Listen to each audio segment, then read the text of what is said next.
Today is Monday, August 24th, 2020. My name is Jackie Pelota, and I'm here interviewing Alex Cantillo for the Voces Oral History Center at the University of Texas at Austin. Please know that this interview will be placed in the Nettie Lee Benson Latin American Collection at the University of Texas at Austin.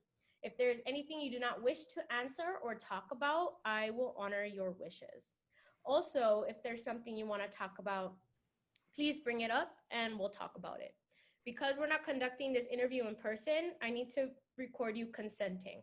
So I'll ask you a series of 5 questions. Please say, yes, I agree, or no, I do not agree after each one.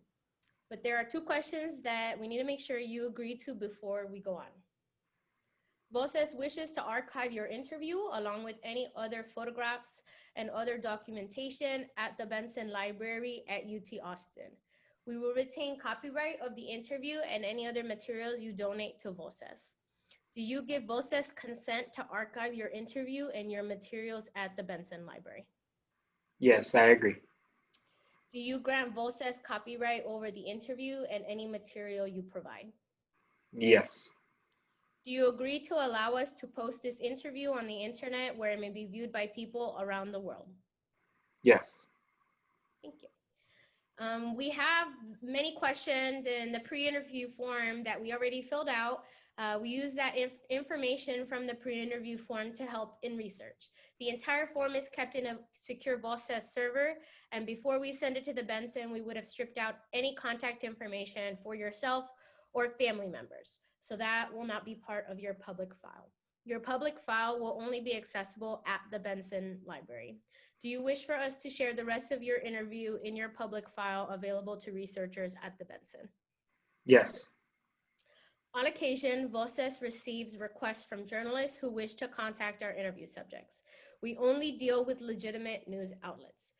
Do you give consent for us to share your phone number or your email with journalists? No. Okay, awesome.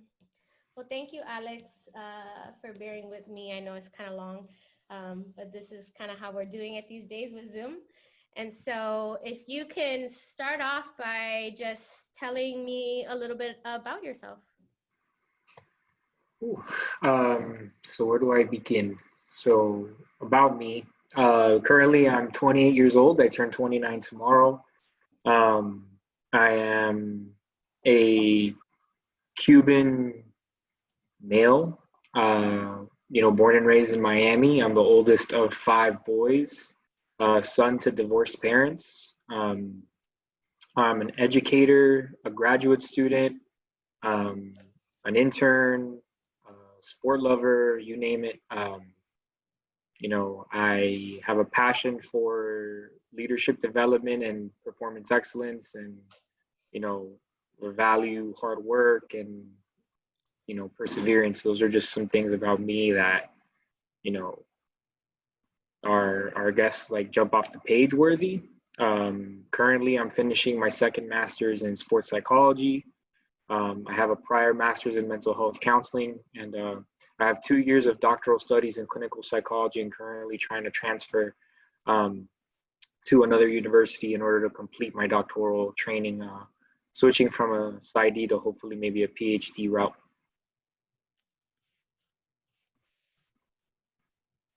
And so kind of being in that middle of a transition right now, I guess during COVID, how has your education been impacted during this time? That's a loaded question. It's been very demotivating at times.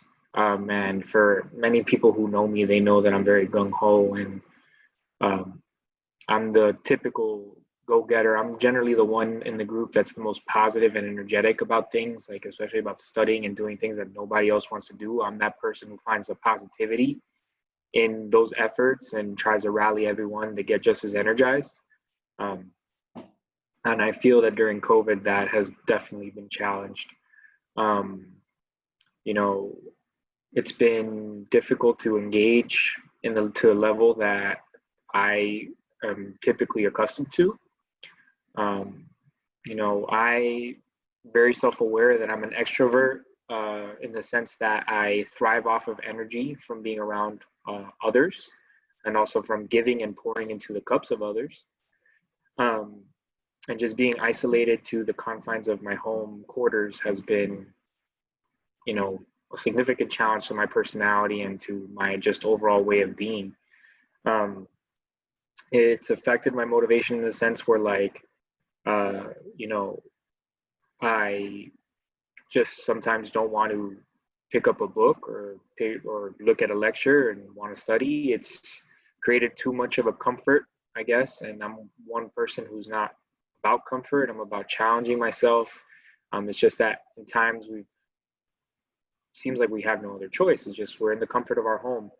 I think the biggest challenge has been able to separate. You know, typically you have your day, you go to school, you go to work, you go to your internships, you go teach, you know, and other places outside of your home, and your home is your home. Even though you can study and do some things at your home, it feels like kind of, you know, being able to break or not break, but I guess know what role you're playing and when has been very challenging. So I'm not sure. Like it's been hard for me to decipher. Okay, like this is going to be student me, this is going to be professor me, this is going to be you know, intern me, and then there's going to be home me. So like it's just all that just is kind of blurred. Um, and there seems like there are no boundaries. All the boundaries kind of overlap. And you know, I've tried to like become better with time management and assign specific roles to specific things. It's just that, you know, especially in the Latinx culture, home is home. You know, and like the way I was raised is like this is your place of you know, restoration, peace, disconnect. Even though you might be able to do some things, and you know, I was raised in a home where like I was always studying hard after football practice and coming home from my all my extracurriculars. So that's something that I'm accustomed to. It's just that I also had my opportunity to go out into the world and pursue my endeavors and not have it all clumped underneath one roof, if that makes sense. And I guess for me, that's been overwhelming. And being able to manage that, I'm not going to lie, has been difficult. And something for me that I never thought would be challenging. I thought that I would be, you know, because I'm so good with time management, I'm good with maintaining my motivation, I'm good with being organized. I think that's something that I pride myself in. If you talk to, you know, my parents and everyone who knows me well, I'm hella meticulous and organized in the way I go about my business. Um, so engaging in school, engaging in work, engaging in all that stuff has just been very, very difficult because I think that for me, I just can't break from the perception of like it's all under one roof, and I can't divvy up or go out into the world and, you know, attack a task at a time, um, with a clear boundary, if that makes sense. Um, so yeah, I don't know if that answers the question. Yeah, yeah. So, do you feel, because, you know, I'm sure that you're not the only one kind of experiencing this during this time. Do you feel like, you know, with the classes that you've been taking, like your instructors or faculty have kind of been receptive of what's going on, and like, you know, with your internship, thinking about your supervisor, kind of just how has it been handled kind of on the other end, like since you're on the receiving end, but now, you know, kind of thinking about the people that kind of hopefully are being accommodating, what have they done anything? I would say that the faculty, and the professors, you know, in class and because when we hold live class sessions, they've been, you know, engaging and supportive and have actually offered a forum for us to vent. Um, and then to another degree, it's just like it's been very difficult to feel like things have been accommodated to meet the current structure for what's being demanded of us. And just like, you know, I think that there's this approach of like business as usual, which I get, you know, it's the reality. And as a professor myself, like, you know, I do the best to go about business as usual, and I get the need to go about as business as usual. However, I also understand, like, as a student, and this is something that I try to bring into my own classroom, um, as a student, like things are tough. Um, Things are overwhelming, and for lack of a better word, things suck. Um, and some weeks might be better than others. Some weeks are tough, and it's not business as usual. Like we're in the middle of a pandemic. Like you know, if I'm one who abides by the philosophies of humanism. So like when you think about like Maslow's hierarchy of needs, like we're right now at the bottom tier, and I think globally everyone is at that where like we're just trying to secure safety right now more than anything, and health, you know, before we can work towards self-actualizing and becoming the best self that we can. However, you know, the reality is we all need to work, we all need to continue persevering, and we all need to educate ourselves. So it's like, we need to continue moving up the ladder without the security and the safety of that. So it seems like that gets lost with the bigger administrative structure at times, and it's difficult, but and it's difficult to maintain that, or feel that that's being supported. However, I think that professors and faculty on an individual basis accommodate. They take time in class sessions to kind of process feelings.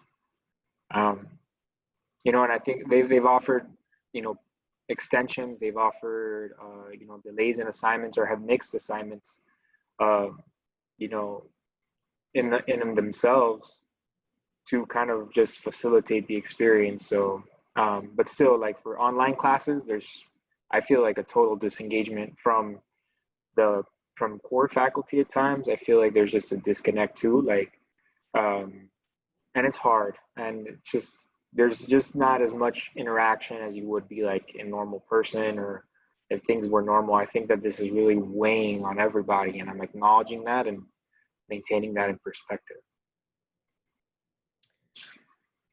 And so you said that you also kind of teach as well. And you literally just mentioned like just online coursework is difficult, on the faculty end, kind of keeping engagement, on the student end, kind of just being engaged. And so can you share kind of if you've changed anything in your courses that you teach? Have you done anything to try and just account for just the different engagement that's needed during this time? Well, I'm going into my second semester of teaching now. I will go back to what I did do in the spring semester when this all happened. I kind of just went with the flow of what the students were feeling. Because a lot of the students that I teach work, and a lot of students and a lot of them also lost their jobs. So the stress of having to work either more, or having to cope with the loss of work, and not having the ability to get like on certain platforms that we assign assignments, and just I engage them more in conversations around what do they need from me, or how can I help. And I modified assignments, I removed assignments, and I gave them a platform in which to speak, and just feel heard, and supported. I also, facilitated extensions. I facilitated, use of my office hours for, assignments that needed to be made up. For instance, presentations, if they couldn't, make it to do a presentation via the Zoom lecture class, then they would have the opportunity to engage with me in a private discussion in office hours. I'm not afraid to say it. I kind of, for our final exam, which can be overwhelming for many students, I kind of guided them through a review of the final, but like a very lengthy review, and like we literally gave them the specifics of what they can expect. I didn't give them the answers. With that, I literally tried to guide them as best as I can to kind of relieve that stress, because I felt the more that I was assisting them in their experience and trying to facilitate the ease of stress, I felt that they were engaging more, and that they were positively receiving like the material. And I had a lot of positive reviews from my students, and I just wanted to make it as easy on them as possible, because at the beginning of all that, it was kind of crazy. Now what I'm aiming to do now more, that was my first time teaching I didn't really know how to react. You throw me in there and it's like, boom, pandemic.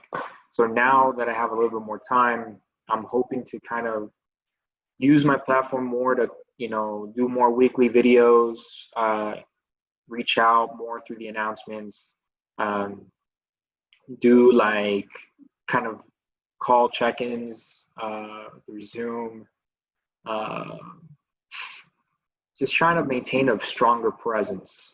So I can, rather than just waiting till class time to check in, I can do more frequent check-ins and then have my face in there and just give them like a presence that's more reassuring throughout the whole experience, if that makes sense.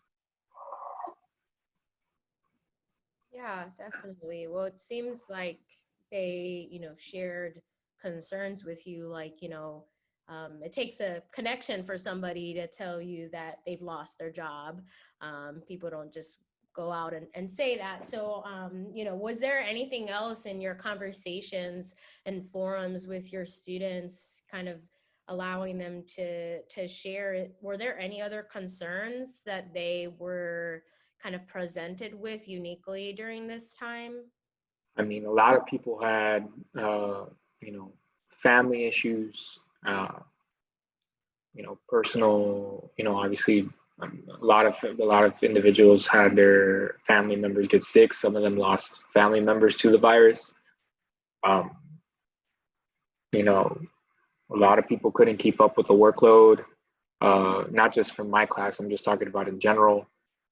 Uh, and just I guess the pressure to succeed because we're talking about a lot of, I serve, a diverse population, primarily people of color, and there's like this pressure to succeed and continue on with their education.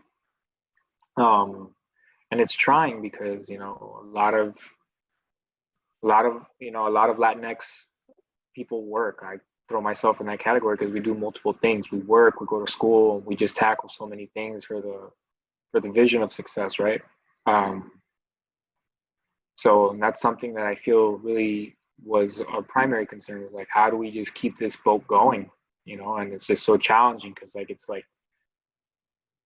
it just wants to push back and debilitate, so many of our efforts, and it's how do we persevere? So I had to do kind of like some coaching. I definitely went beyond the scope of what was required of me as a professor. I kind of did some coaching, some guidance, guidance counseling, if you will, for my students. And I think that, to your piece about, offering a connection, I think the fact that I'm a Latino male, for many of them, the fact that I identify as a person of color really, allowed them that connection point, someone who gets it. And because like, I'm also very young, I'm not 30 yet. I'm someone who is in front of them, teaching them the ropes of a certain subject, and they're trying to get in my shoes or trying to move beyond that bit. I don't know, like however you want to name it or explain it. I still feel that seeing that person in the front of the room, in front of on the Zoom screen, really gave them that comfort of like like he gets it or he understands, and I can share my story with him. And yeah, it's just there's so much. Like you don't really recognize it until you stop to reflect on it. It's just that this is a very heavy time for so many people. And so it's clear, yeah, it's clear that students have been really impacted. And so I'm curious, the institution that you teach at, or you can even talk about, your own experience with your own university. Have they done anything to support people during this time? Like I know some universities had like emergency funds, some were giving out food. So, was there any sort of support for people that were struggling? Um, at my university that I'm currently enrolled at, um, I haven't. I mean, I know that there was the CARES Act that dispersed funds. I was a recipient of that. Um, However, I think they fell in offering guidance counseling. They fell short on that. Kind of put that on the professors to do that. The institution that I teach at the undergraduate level, they were I kind of get overwhelmed at times with like how many resources they offered, online library resources, extended a whole bunch of stuff. You know, they went. I know we have a counseling center on campus, and they went virtual and extending services to students should they need it. There was, like job portals, I think, and just people just maintaining forums, and that school definitely went above and beyond. Like they offered resources consistently, and they would tell us as professors to show that. They connected with a lot of people that they partner with. Like for instance, Macmillan is a publishing company, and then for my course we use one of the Macmillan books, and like our school was able to work with the Macmillan. I don't know if it was Macmillan who did it and they worked with it. However, nonetheless, they were able to get, we utilize a resource through Macmillan with our texts, and we were able to get that resource free, and have our students be able to engage in that platform, free throughout the rest of the semester. So stuff like that I felt was very helpful. And then at the other institution I teach now at the graduate level, I'm still kind of new there, and I just focused on course development right now. So I really didn't engage with students. I'm trying to see now what the student engagement will be like. And as we get further into this pandemic, we're already at month 5 or something like that. Yeah, we're like at month 5. How their experience is impacted as we get deeper into it. Because we don't know how long this is going to last. We might go into next year. I had one of my chairs thinks it's going to go into February next year. Other people make the joke that after November 3rd it's going to end. And then other people probably say January.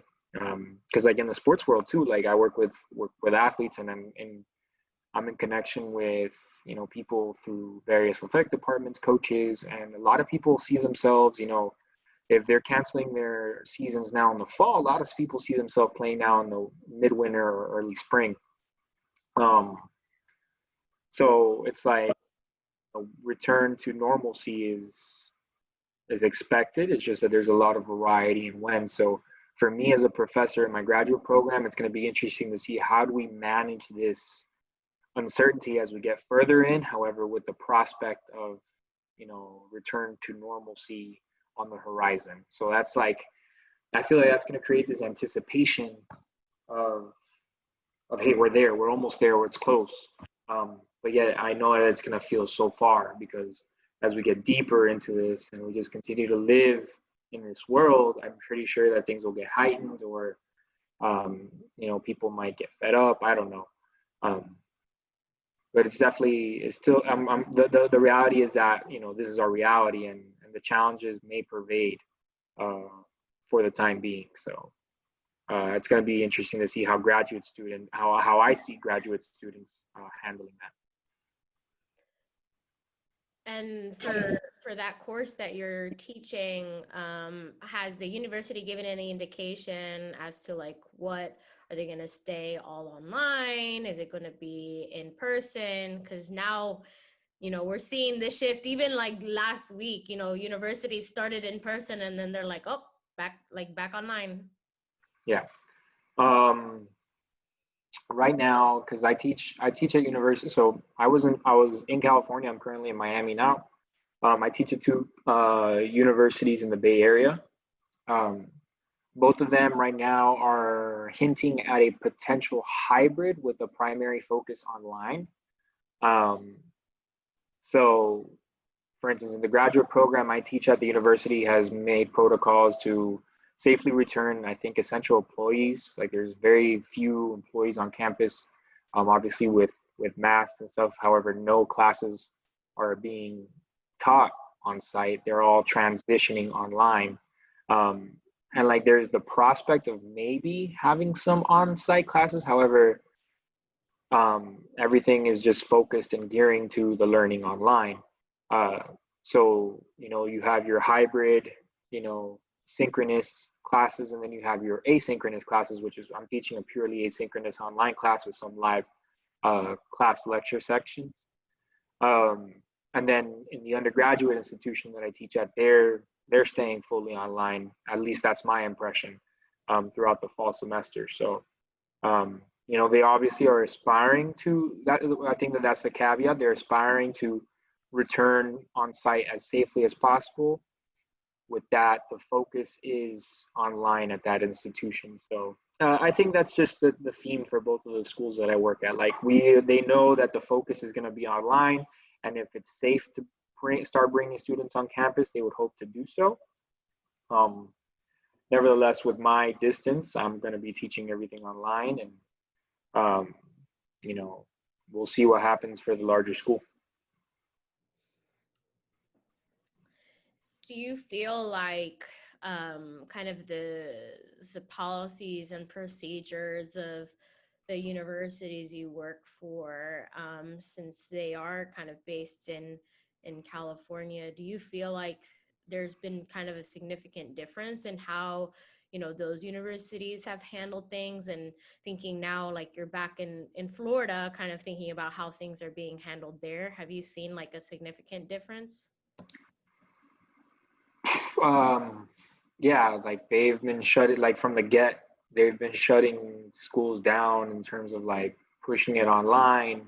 There's no question they're quick to be more proactive over there in California. I think, at least this is my impression.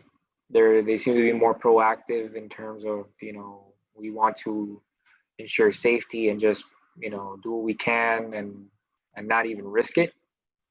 Because then there's that piece is like there's no risk. There, even though there's safety measures that could be taken, the safety measure is don't go. And I get it, and I'm actually in support of that. Because I don't know how ready we are. I'm not gonna get into that. And then in Florida, I see it with my little brother, who is in elementary school, and the opportunity for hybrid where you can attend some days online and then attend on campus other days. You also have some of the universities here locally in the area that are opening up or that have opened. I'm not sure if they've closed down, but from what I can see on the website, they're making a push for opening on site with safety protocols. So that's the main difference. It's like in California, it's an absolute like shut down the on-site idea. Like everything's going to go online, and we're going to push back the on-site. Key employees and all that can be on site. However, as far as congregating students in the classroom and having them attend on site, that's been nixed. Whereas here in Florida, you're trying to see how they can get students in the classroom already. So that's just kind of the difference that I'm noticing. And I want to go back to something that you had mentioned, kind of, your area of research and scholarship and just focus is sports. And knowing you also, I know sports is super important in your family, for your brother. And so thinking about how sports has been uniquely impacted just across the board during this time, how has that impacted you, your research? How has it impacted your family and specifically your brother as well? Because I know he was playing, right? Yeah, he's actually going into his third year of eligibility. So how's it? Well, it's impacted us significantly. So a lot of the work that we do in sport, I think, benefits from being in person. Fortunately, we have the medium of Zoom and other telehealth, measures that you can utilize to engage, clients and participants, as frequently as you can. However, I feel that there's such an impersonal feel to it, with sports being so, hands-on and very like person-driven. That's been a tough adjustment. Also, sport, like you said, sports in my family is something that unites us. It's something that we feel really brings us together, and offers opportunity for, quality time, and especially as a Latino male, quality time with family is something that we treasure and we prioritize. Um, so with the lack of like the inability to go uh, to a game, at a stadium, or for instance, the NBA playoffs are on right now, and to have them in the middle of the workday, it's like you don't watch the NBA playoffs in the middle of the workday. Like, what is that? So I feel like I've also lost touch with sports, in all honesty, because of the change dynamics of that's been required uh, for it to run.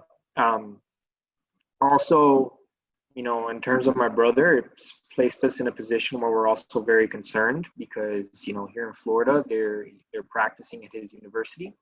Um, they're engaging, and you see it in the NFL. The NFL is the example. So they're practicing, and a lot of NCAA schools are practicing, and so his school is going to practice. So uh, it just worries us. We're glad that he's doing it because it maintains a sense of normalcy. And I'm also going to acknowledge the fact that it also concerns us because you never know if you're talking about a team with like 50 plus young men. If one of them make a mistake and, hangs out with somebody who may have the virus, and then that contracts amongst the whole team. I mean, like, that's a scary thought. And, even though those are young, fit men, you never know what the ramifications are of them passing it on. And so there's that element there. And then also just the fact that we are not going to be able to go watch them because right now they're doing phases, and that kind of sucks.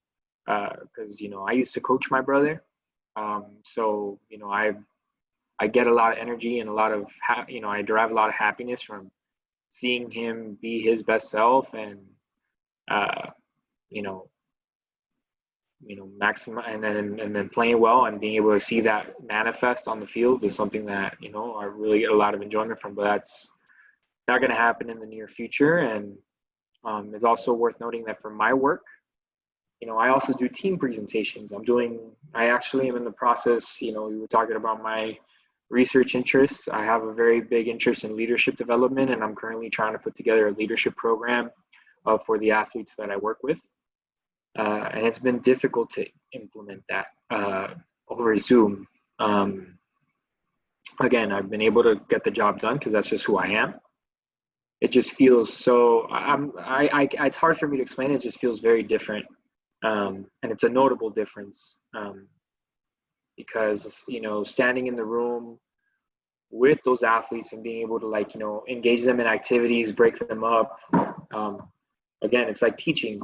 Being able to break people up, actually do things hands-on, it's not as possible. People can hide, and I'm going to say it how it is. People can hide behind a screen and just kind of do whatever they want, or be distracted with their phones, or with the TV in the background, or with family running all over the place. And then that just loses its substance. And I think that makes people not as present as they should be or could be. Which is something that for my work to be effective, because I do therapy, and then I also do, mental performance consulting and coaching. So,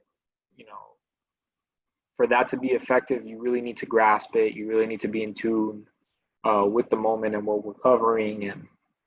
And yeah, I feel that there's more room for distraction. There's not as much room for engagement as previously. And and then just having to deal with the frustrations that my athletes have is like for some high school. Right now I work with high school athletes, and the return to play is, one day we're going to go out and we're going to play. Other days it's like, nah, we're going to shut it down. So it's like, it's so up in the air right now, and so many of them want to go play. And how do I manage that? How do I give them answers, or how do I support them? That's become, another challenge for me to work through. So it's a lot.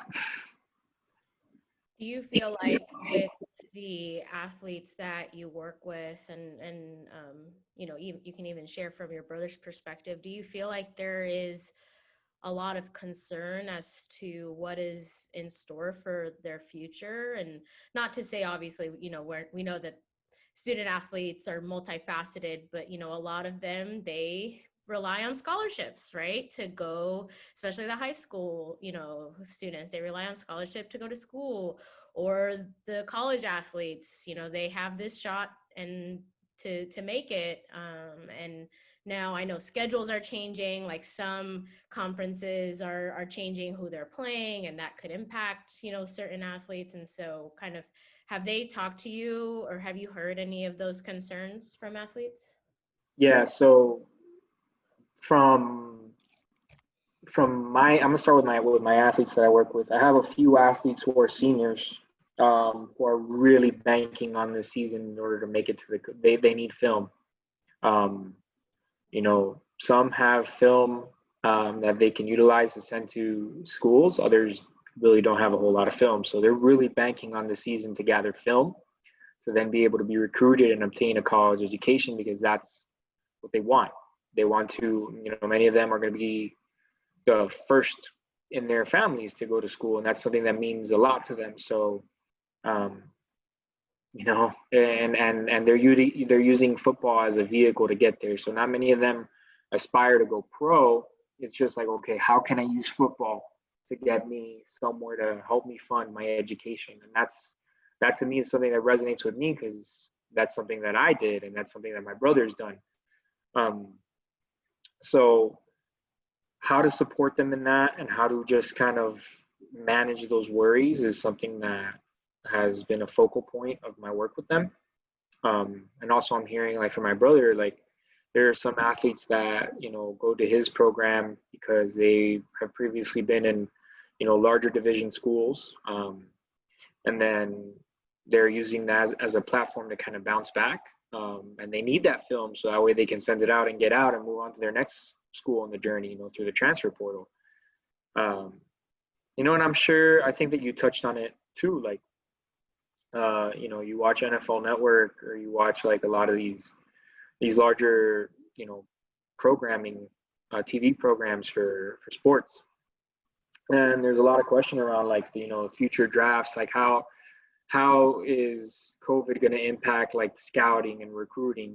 What if schools don't play? What if schools aren't able to, uh, you know, get the right time down for their athletes to participate? Because then you're talking about a season, and I'm thinking about football in specific right now. You're talking about, because that's kind of where I don't want to say I specialize, however, that's where I have the most experience, as a player, coach, and now as a mental skills consultant for a local team.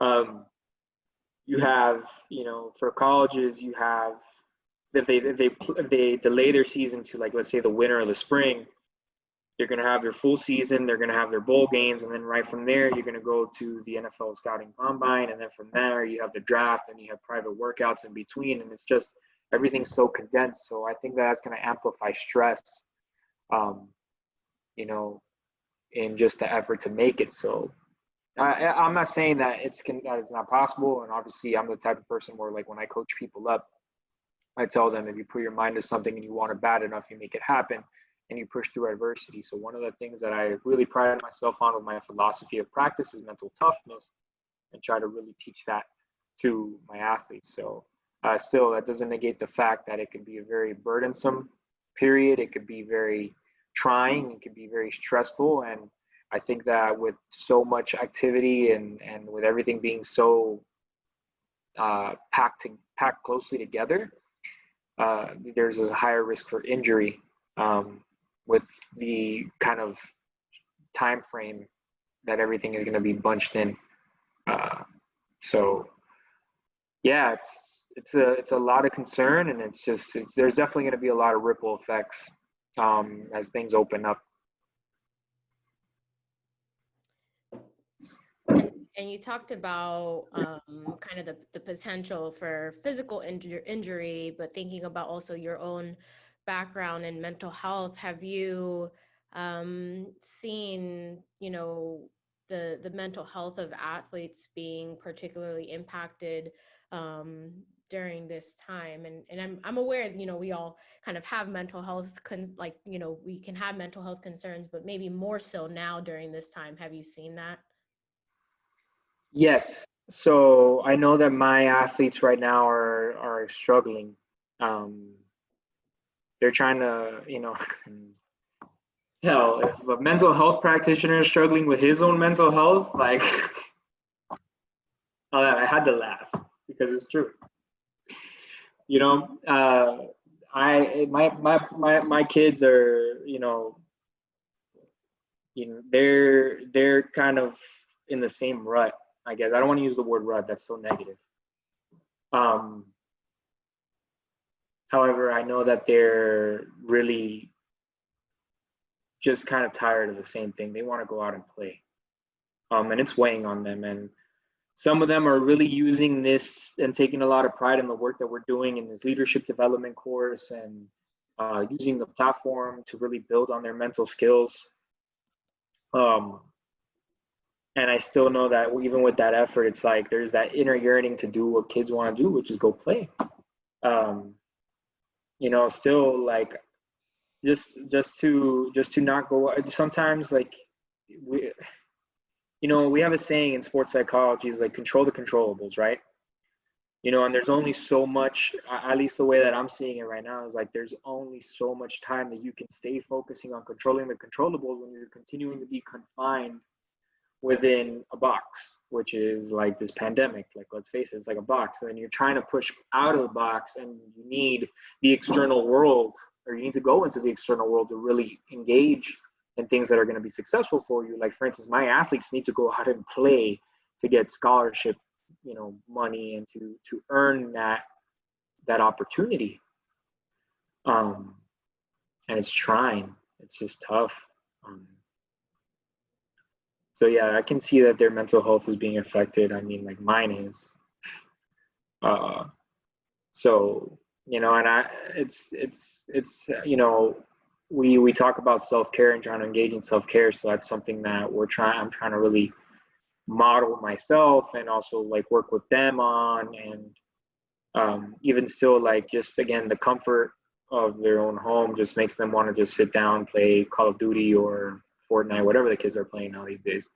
Because that's the easy thing to do. Not a whole lot of kids want to take the time to work on positive habits, or journal, or reflect, or engage in some kind of mindfulness meditation. Like, the easy thing to do is, hey, I'm just gonna watch Netflix. I'm gonna watch some Last Chance U, and just play COD.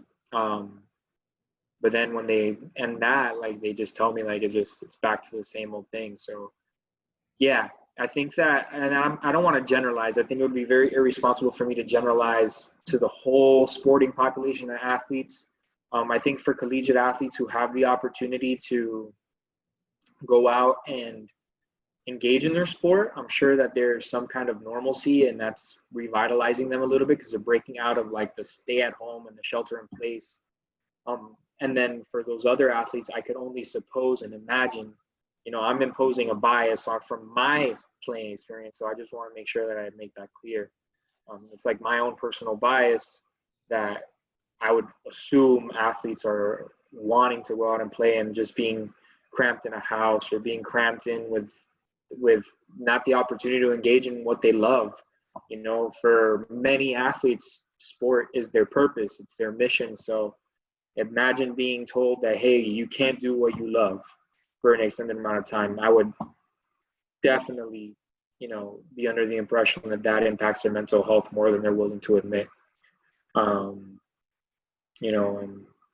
And being a person of color, I know that, for many diverse groups, it's very, for many diverse groups who identify as male, I think that being upfront and being forthcoming with your own mental health concerns, I know that with that culture of machismo, it's, you just bottle things up and just, I can handle it. You tell yourself I can handle it. And then you look at, other groups, and I'm sure they have similar experiences. So that makes it tougher. So yeah. Oh, I just went on a rant.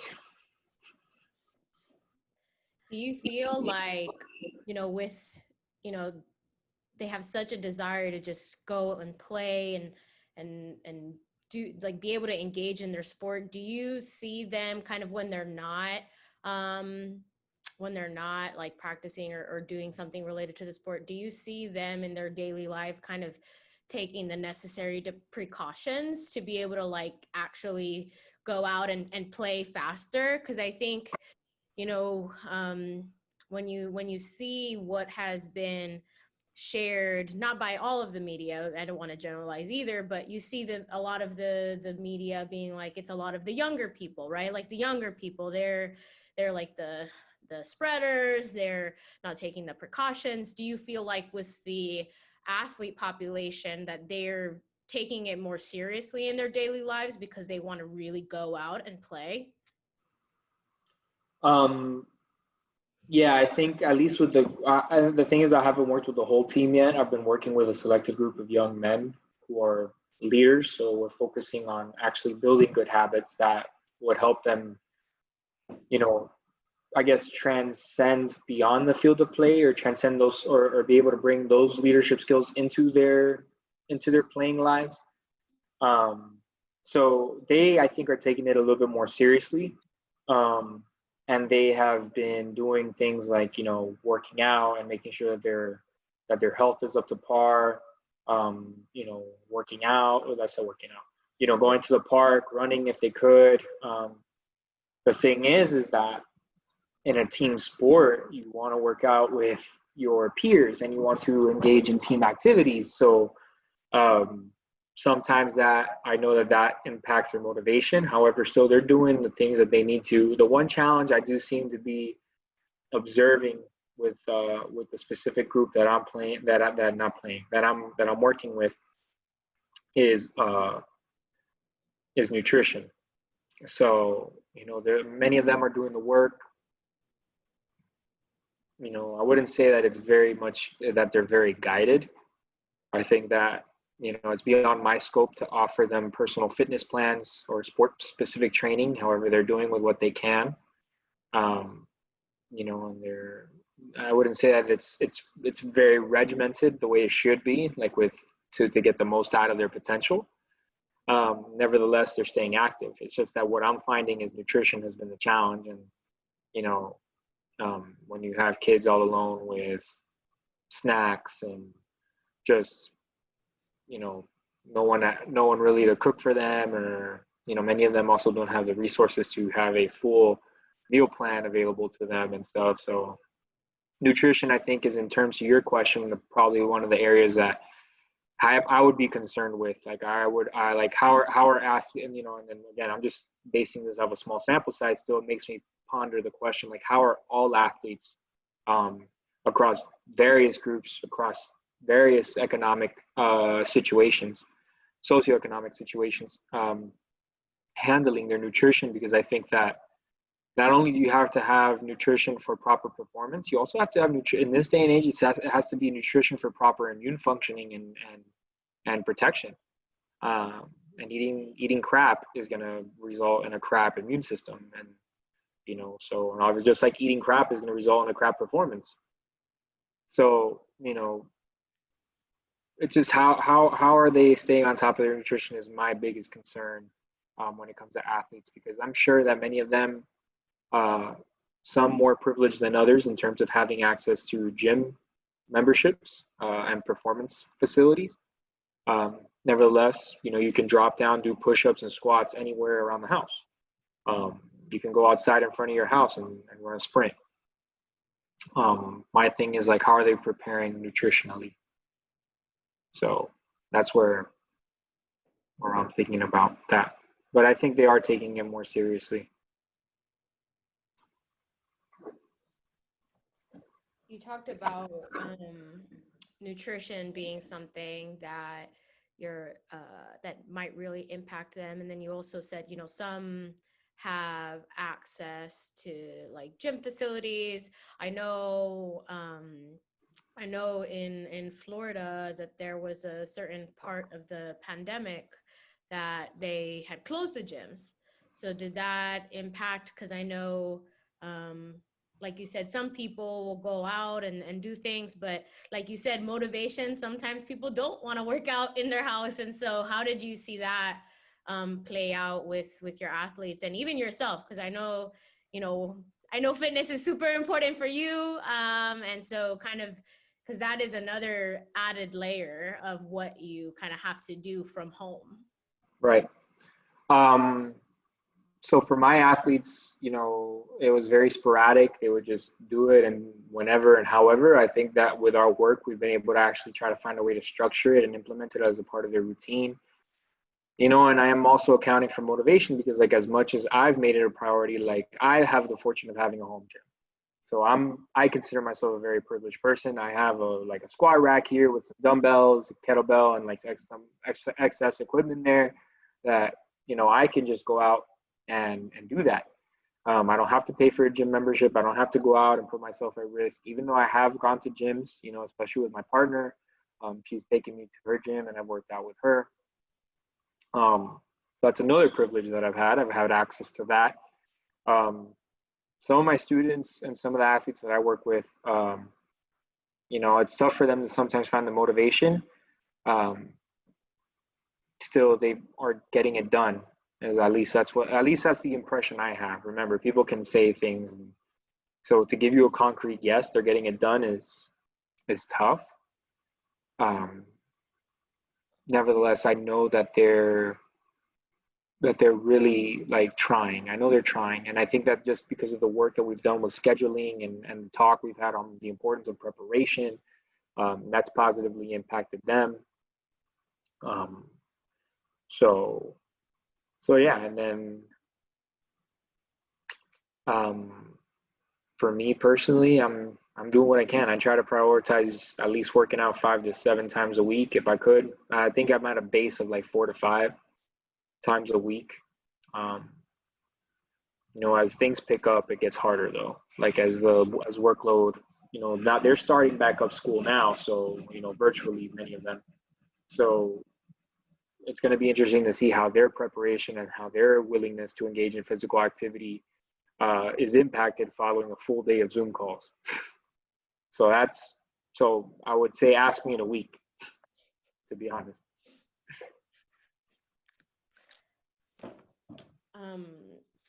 I know thinking about the semester beginning, and I know when we first started this interview had talked about how you are hoping to finish up your master's and transfer. And, I was hoping you can maybe speak more to this experience. Kind of was this desire to transfer kind of prompted by the pandemic, since now you said you're in Miami as opposed to being in California. Kind of, can you share more about that? Yeah, I'd be glad to. So, well, it's a myriad of things. I'll talk institutionally first, and then I'll go personally and culturally.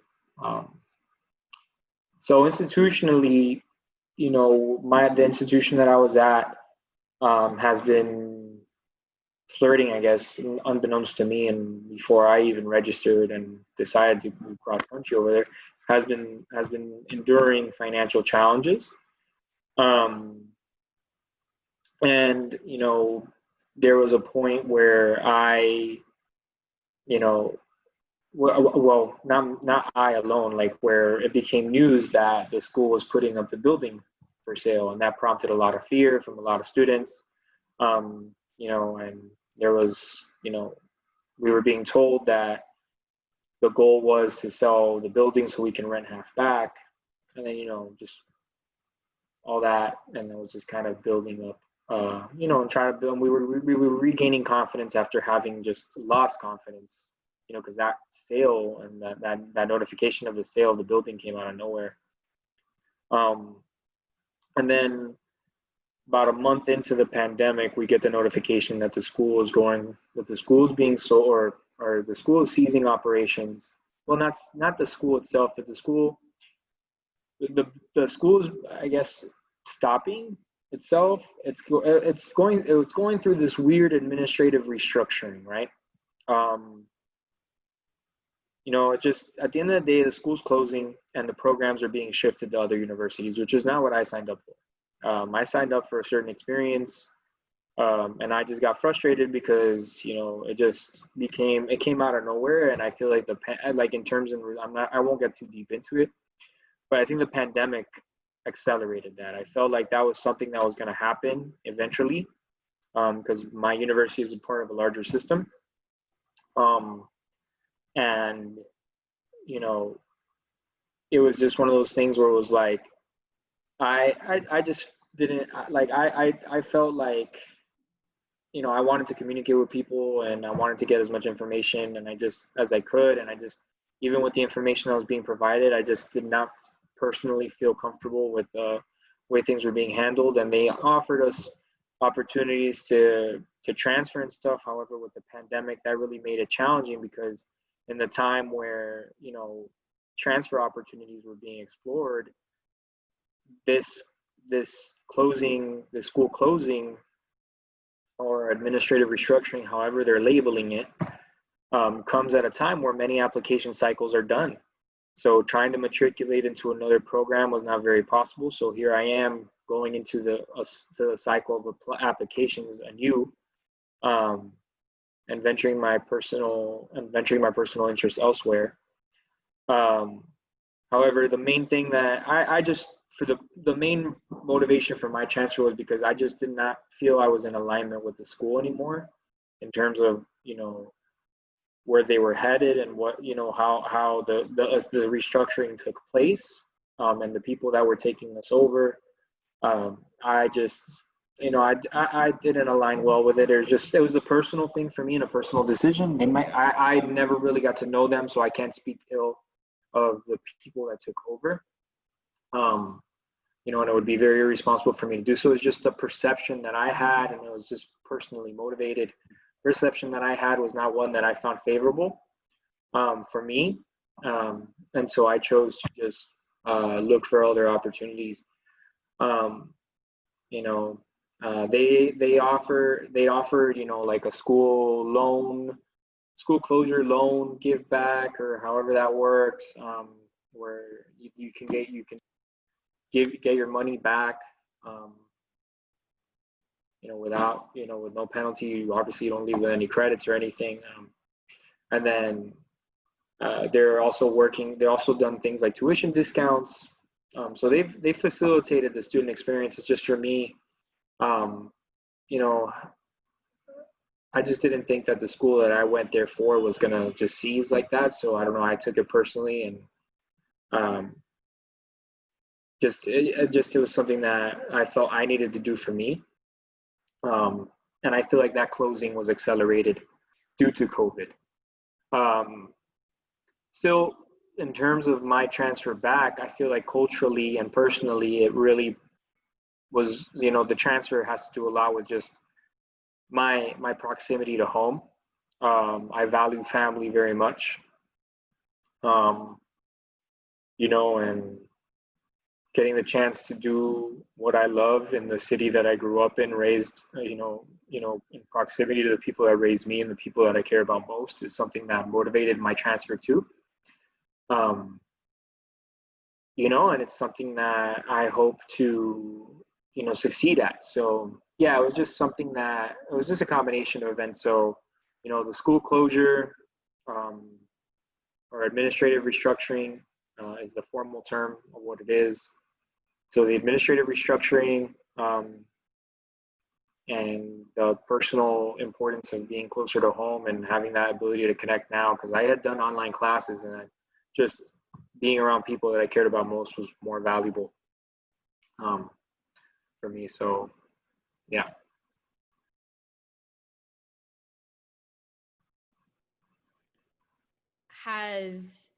Thank you for sharing, because I'm sure that has not been a very easy experience.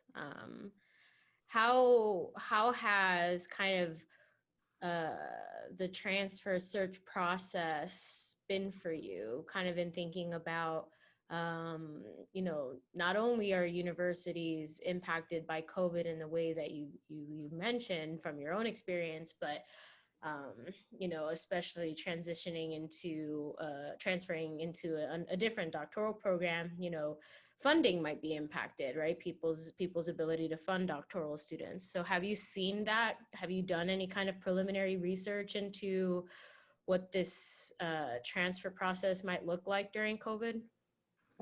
Well, yeah, I've had challenges with I've had challenges with how with universities. Some universities that I've applied to, they are. I actually sent in materials, and they couldn't. One of the universities couldn't take me because they were handling their own. They were trying to figure out how their own COVID situation was going to pan out. So, um, you know, it was very difficult to find, you know, a home, or it's very difficult to. I'm still in the process. Um, yeah, it's challenging. Um, you know, right now I'm looking into a couple programs that are being funded, or that have funding available. Other PsyD programs which don't have funding. Um, and yeah, it's just it's been hard because, you know, a lot of them are focusing on getting their stuff together, and then, like I mentioned, it happened at a time where it was just difficult, where the application cycles for many schools and the matriculation, you know, on top of them trying to handle their own student bodies with COVID, it was just challenging. So it was just a mixed bag of things where, you know, it was unfortunate that our institution went through this restructuring, and, you know, it was just a personal choice for me to leave. And then with that, I've had to face the obstacles of trying to find a new home, and with, you know, schools not really taking on new students at this moment in time. You know, them sorting out how they're going to handle their COVID response. So it's been quite the challenge. Um, you know, so yeah. I want to be respectful of your time, and so I'll kind of end with this last question. If is there anything else that you would like to share with me about your experience with COVID-19 that I've not asked about yet? No, I think this is pretty much. I think that's pretty much it. I think that it's a tough time. It's something that we're all trying to get through, and it's all something that, you know, we're enduring. Um, so yeah, it's been impactful. It's been life changing, and hopefully we come out of this better for it. But we'll see. Well, thank you, Alex. I want to just let you know that I appreciate you sharing your experience, and we really value your stories and your perspectives that you've shared with us today. Awesome. Thank you so much.